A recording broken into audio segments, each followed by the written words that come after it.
Hola y bienvenidos. Este es el video número 59.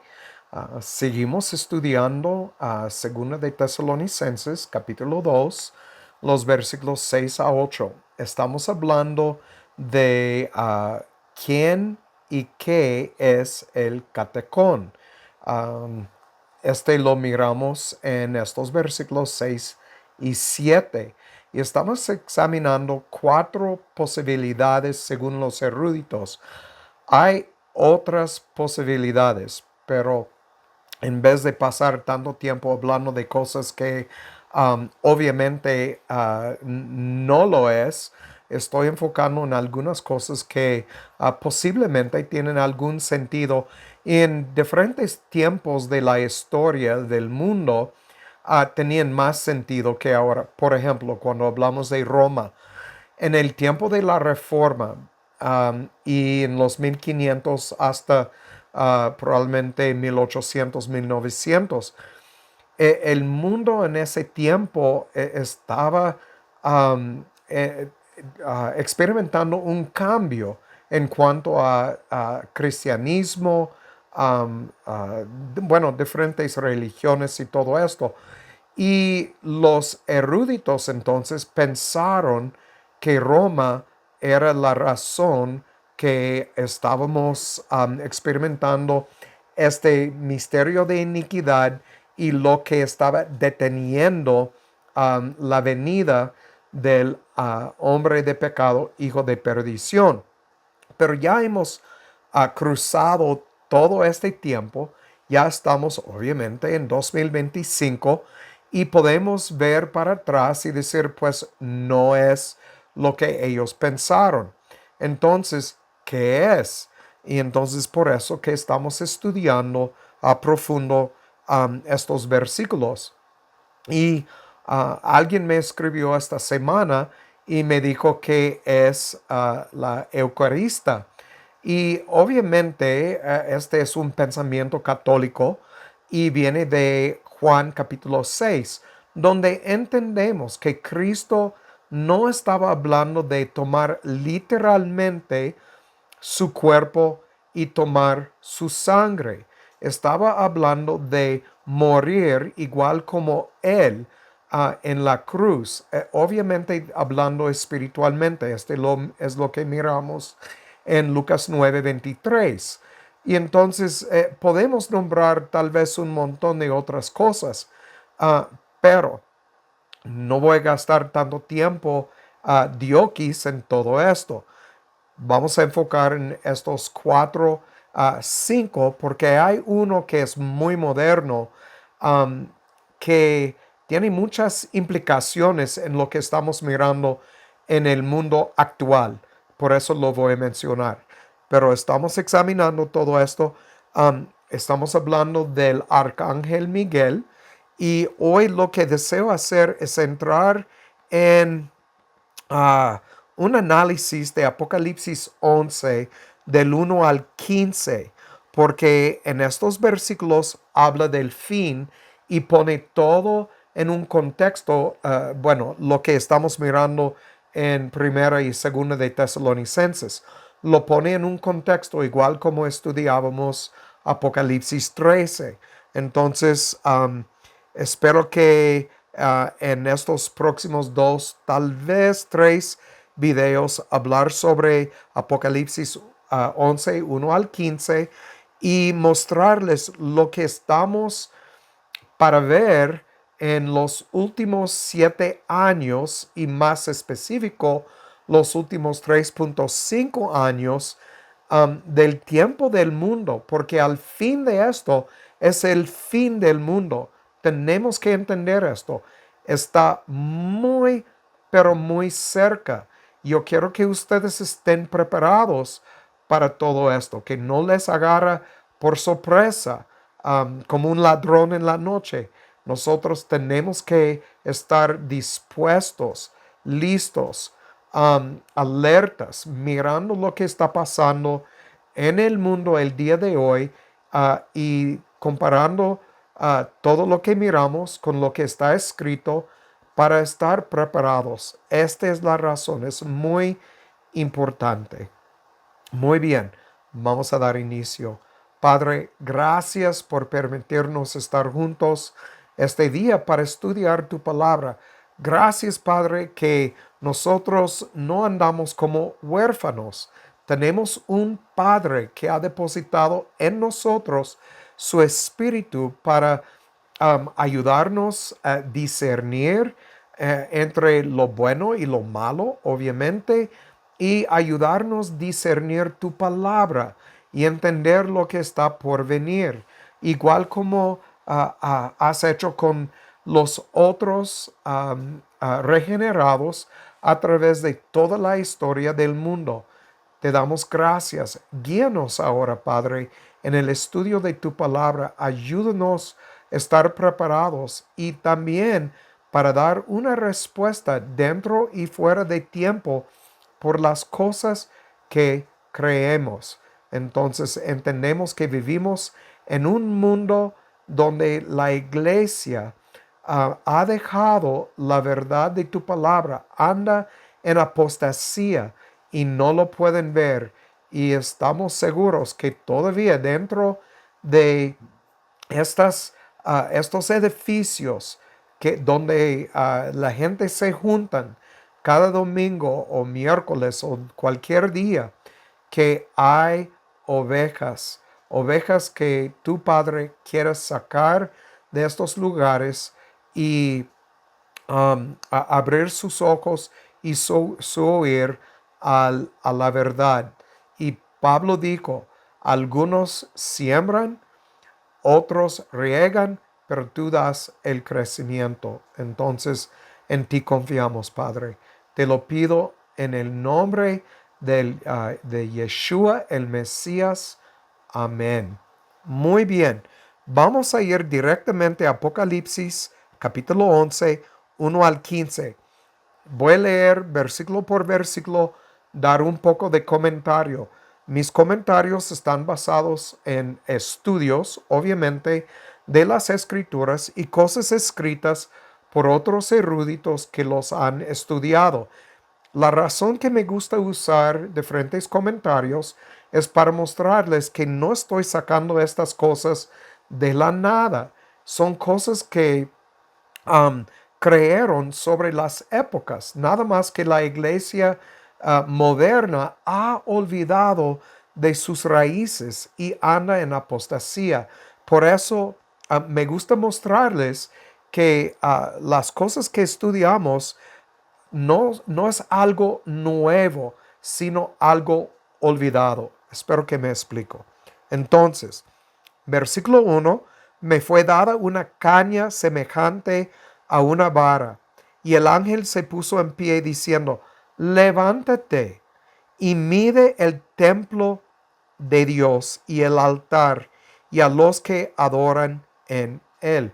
Recuerden, bajo el nuevo pacto, el templo no es un edificio de piedras y cemento y varas y todo esto. Es la gente, la eclesia, los llamados fuera.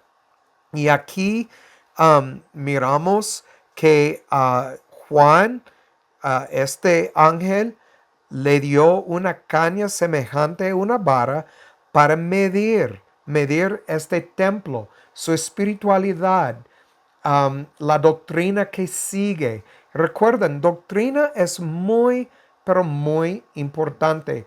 Nos muestra mucho acerca de las personas con quien hablamos. Versículo 2. Pero el patio que está afuera del templo, déjalo aparte. No lo midas, porque es dado a los gentiles, y ellos hollarán la ciudad santa 42 meses, 3.5 años.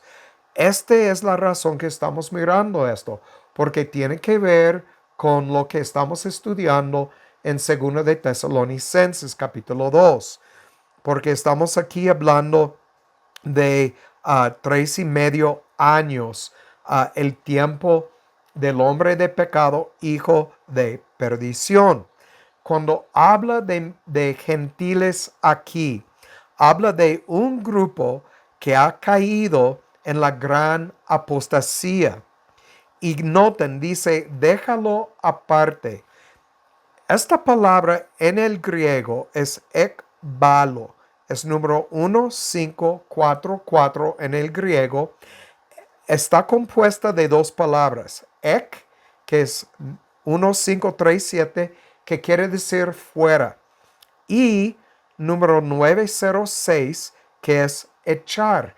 Pero escuchan a lo que dice a Strongs en cuanto a esta palabra echar, que es balo en el griego.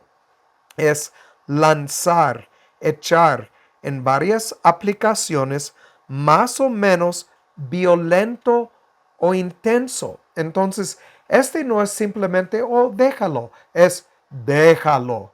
Entonces, espero que noten la diferencia entre el uso de la palabra, porque este habla de expulsar o excluir, de ser medida, como dice en versículo 1 y 2. Y es separar estos dos grupos. En el primer versículo habla de medir el templo de Jehová. ¿Cuál es el templo? Este es la eclesia, los verdaderos creyentes, los elegidos a la salvación. Separarlos del otro grupo, estos que están expulsados o excluidos, es separarlos y no medir este otro grupo, porque no hay razón, no son en el sentido espiritual, no son de Jehová. Entonces vamos a Efesios 4:17, porque en Efesios 4:17 Pablo básicamente está diciendo lo mismo, hablando de la unidad en el cuerpo de Cristo. En versículo 17, hablando de la nueva vida, dice, esto pues digo y requiero. Noten lo que dice, requiero en el Señor que ya no andéis como los otros gentiles. ¿Cuáles gentiles? Estos que están en el patio, estos que son anticristos, estos que ignoran sana doctrina, que no tienen oído para oír ni ojo para ver. Y dice que andan en la vanidad de su mente. Su mente es vacío de cualquier cosa que agrada a Jehová, teniendo el entendimiento entenebrecido, ajenos a la vida de Jehová, por la ignorancia que en ellos hay, por la dureza de su corazón. Versículo 19, los cuales habiendo perdido toda sensibilidad, se entregaron a la lascivia para con avidez cometer toda clase de impureza. Entonces, versículo 20, pero vosotros no habéis aprendido así a Cristo. Y entonces, volviendo a Apocalipsis 11, versículo 1 y 2, miramos que aquí está hablando de separar lo que pertenece a Jehová, la eclesia, los regenerados, de los no regenerados, los que tienen sus nombres escritos en el libro de la vida y los que tienen sus nombres escritos en los otros libros. Los que miramos en Juan 3:16, paz o pisteón, todos los creyentes de todos los no creyentes. A través de toda la Biblia miramos que hay dos grupos de personas: los elegidos a la salvación, los ordenados a la perdición. Y entonces no hay otro grupo, no hay nada en el medio. O uno nace oveja y llega a ser perdido del camino, y Cristo va por esta oveja para traer esta oveja a su redil, como miramos en Juan capítulo 10, o es una persona que es, como miramos, o es lobo o es cabra, pero no es oveja. Entonces, este es muy importante. Y miramos, ellos hollarán la ciudad santa 42 meses, 3.5 años. En cuanto a esto, David Guzik escribe, la ciudad santa, Jerusalén espiritual, la ciudad santa, es la gente de Jehová, será hollada por un periodo de 42 meses o 1260 días o 3 años y medio, lo que Pablo está hablando en 2 de Tesalonicenses capítulo 2. Este pisoteo por los gentiles, probablemente, según David Guzik, toma a lugar en la última mitad del periodo. Este es bajo el hombre de pecado. El último, la última mitad del periodo de 7 años finales descritos por Daniel en 11:26 al 27, hablando de la 70 semana de Daniel, como está conocido. Cuando el hombre de pecado derrame su furia en el pueblo de Israel espiritual. Tenemos que entender esto. Y también contra Israel, como miramos en Ezequiel 38-39. Pero es contra el pueblo de Jehová.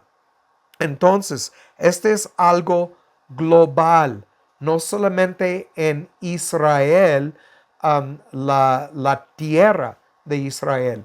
Este habla de la eclesía. Lo sabemos por lo que está escrito en capítulo 1, versículo 1 y versículo 2, que está hablando espiritualmente. Esto lo entendemos porque estamos en el nuevo pacto. Bajo el nuevo pacto fuimos bajo el viejo pacto o antiguo pacto, que es literal o terrenal, al nuevo pacto que es espiritual o celestial. Entonces entendemos esto.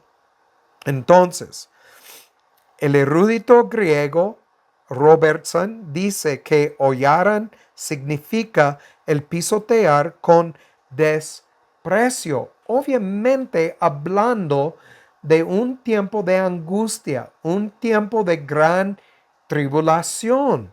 Entonces, es lo que estamos mirando aquí. Versículo 3.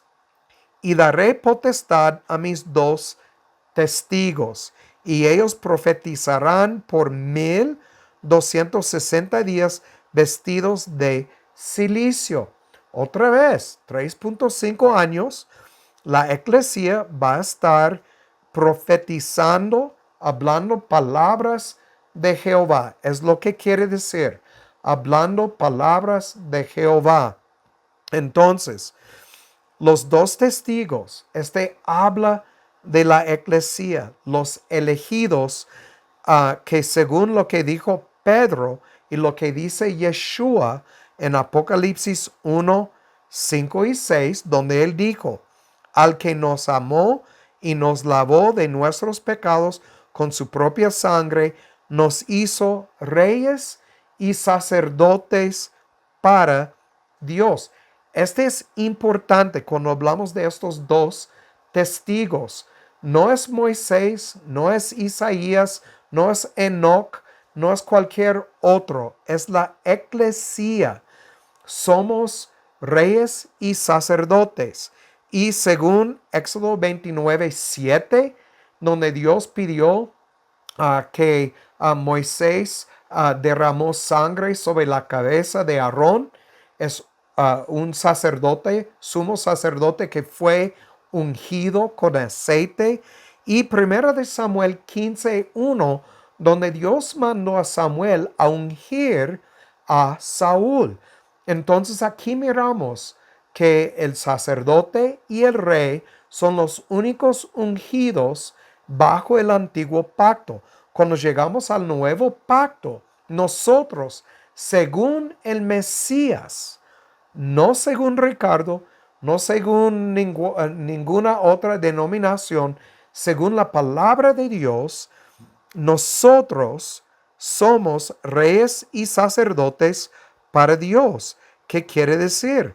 Que nosotros somos ungidos por el Espíritu Santo, el aceite.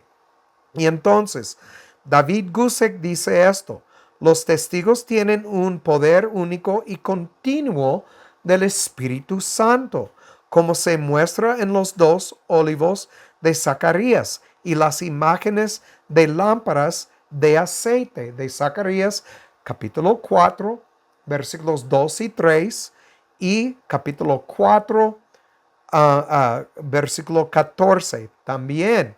Cuando hablamos de olivos, obviamente hablamos de creyentes. Vamos a Salmo 52, 8.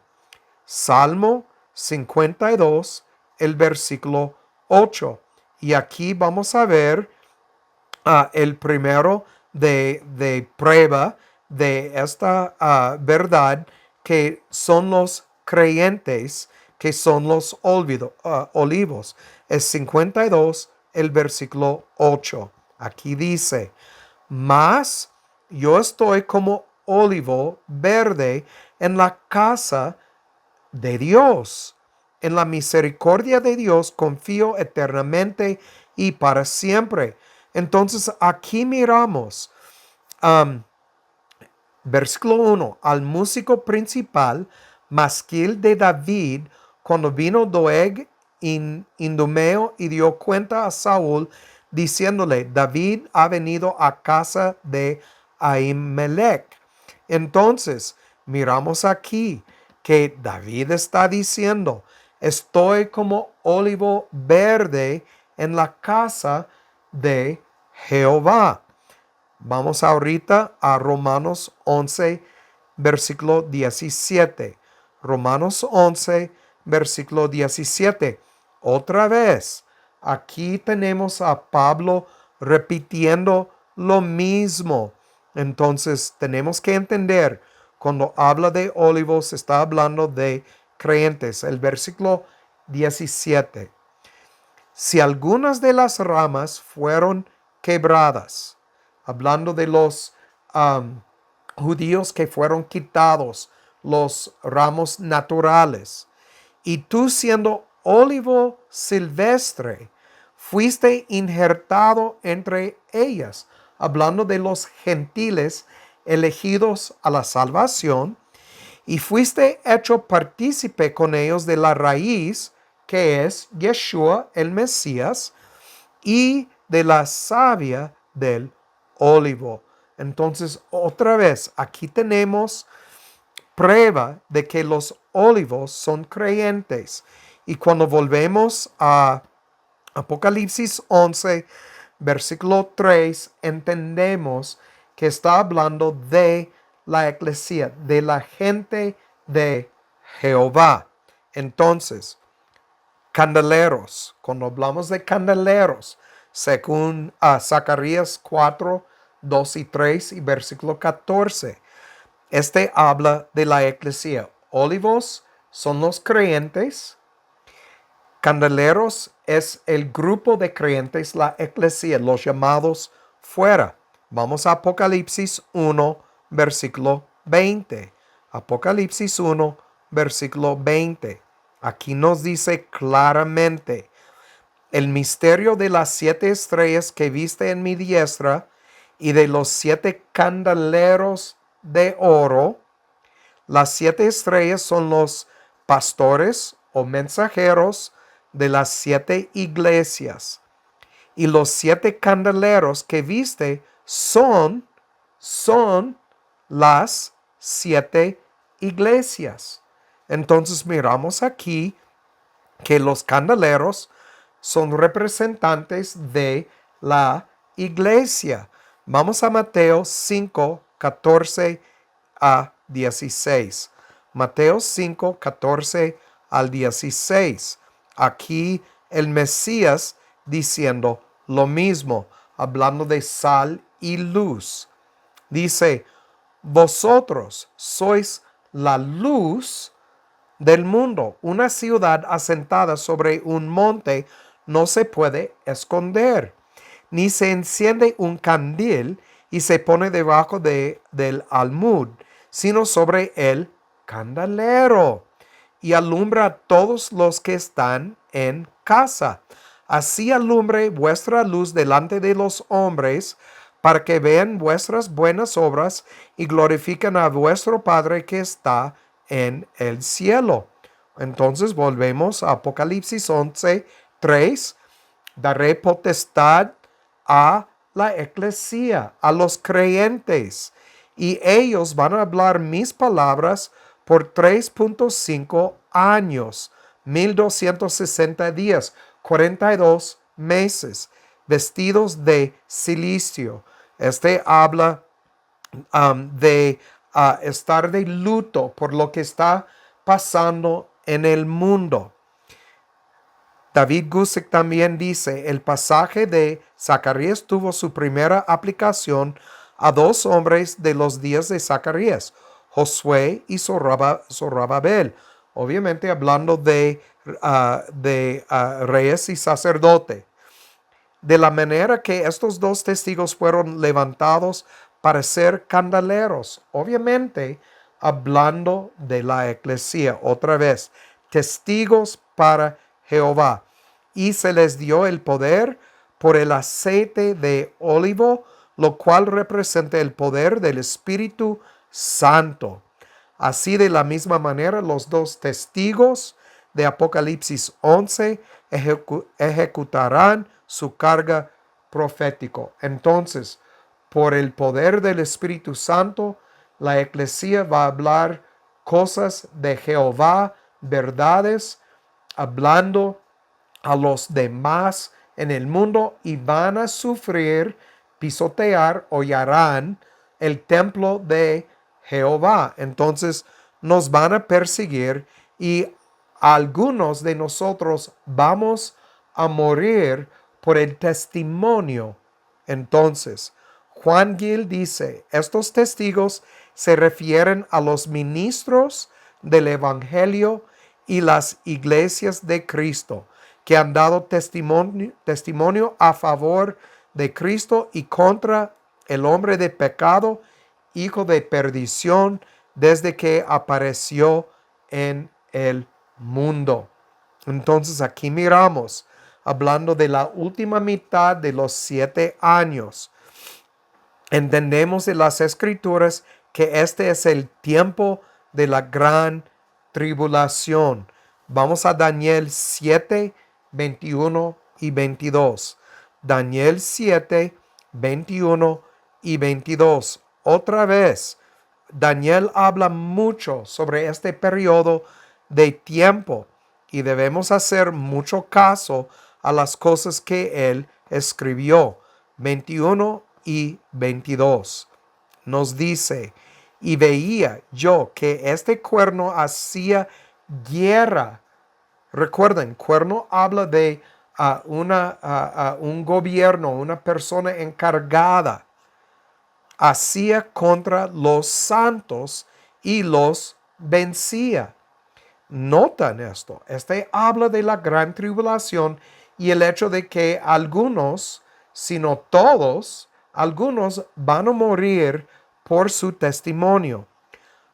Versículo 22. Hasta tanto que vino el anciano de días y se dio el juicio a los santos del Altísimo, y vino el tiempo y los santos poseyeron el reino. Entonces, miramos que su victoria del anticristo, bueno, hombre de pecado, hijo de perdición, es algo temporal. Es temporal porque viene el anciano de días, se dio el juicio a los santos del Altísimo. Cuando hablamos de capítulos 18 al 21 de Apocalipsis, miramos todo esto, lo que va a suceder en el futuro muy pronto. Vamos a Apocalipsis 11, 7 a 10. Apocalipsis, capítulo 11, 7 a 10. Aquí Cuando ellos hubieran acabado su testimonio, la bestia que sube del abismo hará guerra contra ellos. Otra vez, hablando de este sistema bajo el control del anticristo o el hombre de pecado, hijo de perdición, ellos van a atacar globalmente a la eclesia, el templo de Jehová. La bestia que sube del abismo, el lugar donde no hay sabiduría, hará guerra contra ellos y los vencerá y los matará. Lo mismo que acabamos de leer en Daniel 7. Y dice, y sus cadáveres yacerán en la plaza de la gran ciudad que espiritualmente es llamada Sodoma y Egipto, donde también nuestro Señor fue crucificado. Entonces, ¿qué es esto? Jerusalén literal, en la tierra. Sodoma y Egipto, donde también nuestro Señor fue crucificado. Y los de los pueblos y tribus y lenguas y naciones, estos son los gentiles que están en el patio, verán los cadáveres de ellos por 3 días y medio, y no permitirán que sus cadáveres sean puestos en sepulcros. Noten esto, van a estar burlando, celebrando y todo lo demás, como dice aquí en versículo 10. Los moradores de la tierra se regocijarán sobre ellos y se alegrarán. Se enviarán dones unos a otros, porque estos dos profetas, la eclesia, los reyes y sacerdotes, los creyentes, olivos, dos profetas han atormentado a los que moran sobre la tierra. ¿Cómo los atormentaron? Por hablar verdades de las escrituras, de las palabras de Jehová. Notan esto. Este es una tormenta a la gente estas palabras. No les gusta la verdad, porque ellos no son de la verdad, son de la noche. No les gusta la luz. De hecho, vamos a Juan 3. Juan capítulo 3. Quiero leer algo aquí porque va mano en mano con lo que estamos leyendo. En el versículo 18. El que en él cree no es condenado, pero el que no cree, este grupo de moradores de la tierra, ya es condenado, porque no han creído en el nombre del unigénito Hijo de Dios. Comparan 3:18. Bueno, vamos a hacerlo con 2 de Tesalonicenses, capítulo 2. Voy a leer los versículos ahorita. Versículo 9 al 12. Aquel inicuo, hablando del hombre de pecado, hijo de perdición, cuya venida será según la operación de Satanás, bajo el poder, con todo poder y señales, prodigios mentirosos, con todo engaño de iniquidad en los que perecen. Esta palabra, los que perecen, es lo mismo que encontramos en Juan 3:17, el que no cree, los que no creen. Es lo mismo. Entonces, por cuanto no recibieron el ágape de la verdad, porque no lo recibieron, porque Dios no lo depositó en ellos. Notan, para ser salvos, y por causa de esto, Jehová les envía un poder engañoso para que creen la mentira. ¿Con cuál propósito? Para que sean condenados todos los que no creyeron, todos los no creyentes, los que no creyeron a la verdad, antes se complacieron en la injusticia. Volvemos a Apocalipsis, capítulo 11, 7 a 10. Otra vez, miramos aquí. Van a dar, dice, van a ver los cadáveres 3 días y medio. moradores de la tierra, los que no creen, los que se perecen, van a regocijarse sobre ellos, van a alegrarse sobre ellos y van a enviar dones uno a otro, porque ellos han atormentado a los que moran sobre la tierra. Pero notan, versículo 11, aquí la promesa, después de 3 días y medio, el espíritu de vida enviado de Dios entre ellos y se alzaron sobre sus pies y vino gran temor sobre los que los vieron. Aquí en versículo 12, el rapto, oyeron una gran voz del cielo. Vamos a Apocalipsis 13, versículo 7.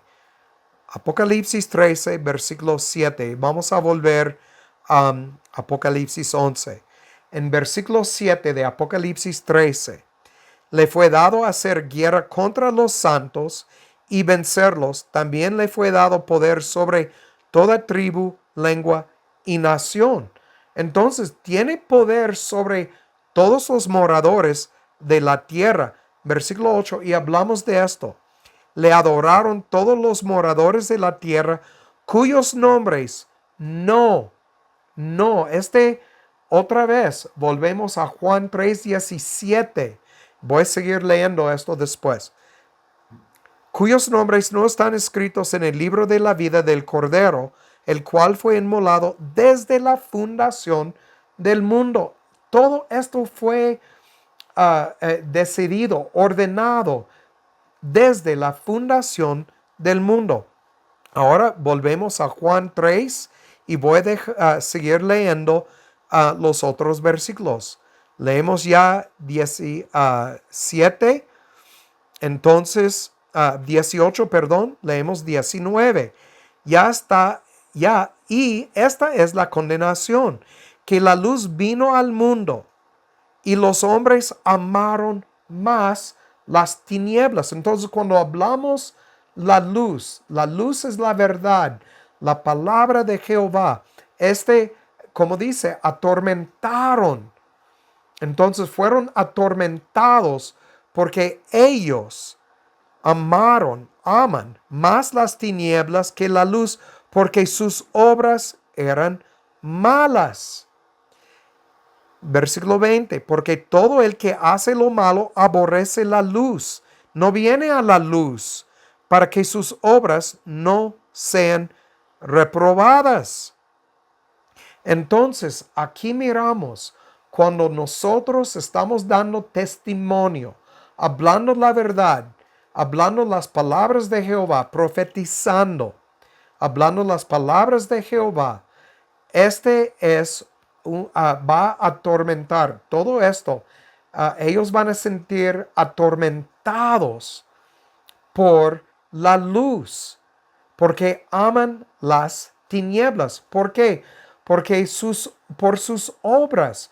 Cuando nosotros hablamos contra las cosas que miramos hoy en día, nos odian. Dicen que somos intolerantes. ¿Quién es el intolerante a todo este tipo de pecado? Es Jehová.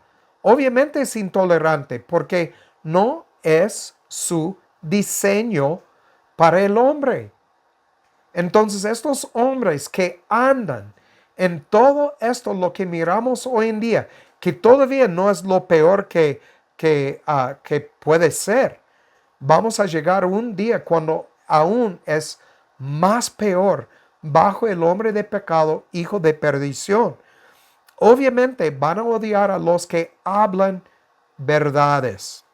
Entonces van a sentirse atormentados. Volviendo a Apocalipsis capítulo 11, los versículos 11 y 12. Apocalipsis 11, 11 y 12. Aquí es donde otra vez se junta con lo que estamos mirando en las epístolas de los tesalonicenses. 11 dice, después de 3 días y medio, el Espíritu de vida enviado de Dios entró en ellos y se alzaron sobre sus pies. Vino gran temor sobre los que los vieron. Oyeron una gran voz del cielo que les decía: subid acá, el rapto. Subieron al cielo en una nube y sus enemigos los vieron. Este no habla del reino milenio. Este es al fin. Notan todo el contexto aquí. Es después, en los últimos 3.5 años, después de este tiempo, después de la gran tribulación, a la trompeta final. Entonces, lo que predican los pastores y otros hoy en día es falsa doctrina, no concuerda con las escrituras. Y dice: en aquella hora fue hecho gran terremoto y la 10ª parte de la ciudad se derrumbó y 7,000 hombres murieron en el terremoto y los demás se espantaron. Noten 7,000. Este es un número simbólico. Habla de una cantidad grande de hombres que mueren en el terremoto. Y los demás se espantaron y dieron gloria al Dios del cielo. El segundo ay es pasado, he aquí el tercer viene pronto. Y notan cuál es el tercer ay. En 15 habla de la trompeta final. Y entonces voy a hablar en la próxima serie sobre algo que probablemente nunca han escuchado de esto, que es el rapto antes de la ira de Jehová derramada sobre los moradores de la tierra. Pero este rapto no habla de miles de años, no habla de solamente habla de un periodo pequeño de tiempo, porque al último día de los 7 años, Cristo viene al mundo. Apocalipsis 10, en la trompeta final. Muy importante. Pero todo esto concuerda con lo que miramos en 1 de Tesalonicenses 4, 13 al 18. Entonces, pero lo importante aquí, lo que estamos mirando, es que el rapto ocurre después de la tribulación. Después. Entonces, este es el tiempo de Daniel 12:1 y Mateo 24, 29 al 31. Ya hemos visto estos versículos. Por eso, no podemos decir que el catecón es Miguel. Ok, muy importante. La semana próxima vamos a hablar sobre lo que podemos esperar después de todo esto y vamos a seguir en este estudio. Entonces, por mientras es todo. Como siempre digo, el que tiene oído para oír, que oiga, y que Jehová haga su voluntad en sus vidas. Chao.